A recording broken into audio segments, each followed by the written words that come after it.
Hello friends, আমি সীমা আর আজকে আমার ফার্স্ট ব্লগ। আজকে আমাদের বাড়িতে বাবা লোকনাথ ঠাকুরের পুজো। তো চলো স্নান করে ফ্রেশ হয়ে ছাদে যাব, তো সেগুলোই তোমাদের সাথে শেয়ার করা যাক।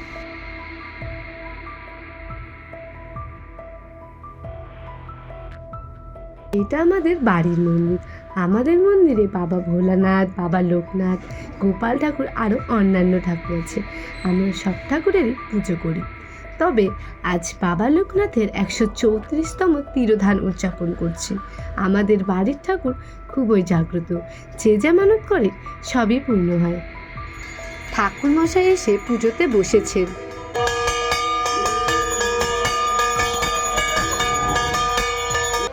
এখন অঞ্জলি শুরু হয়ে গেছে, আমরা সবাই অঞ্জলি দিচ্ছি।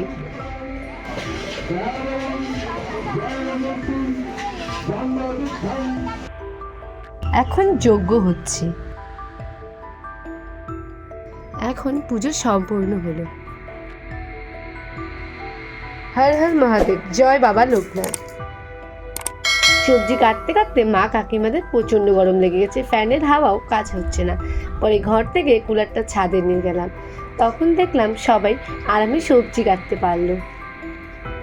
সবার প্রথমে 1 কড়াই পায়েস রান্না হলো, তারপর একে একে 3 কড়াই খিচুড়ি, 1 কড়াই সবজি, সব কিছু রান্না কমপ্লিট হলো। প্রত্যেক বছর এসব রান্না আমার বাবাই করে থাকে, এবছরও আমার বাবাই রান্না করেছে।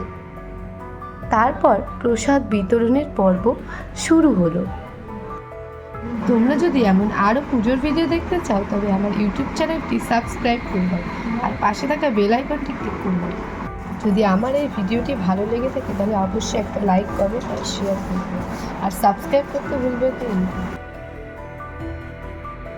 এখানেই আমি আমার ব্লগটা শেষ করছি, দেখা হচ্ছে পরের ব্লগে। বাই।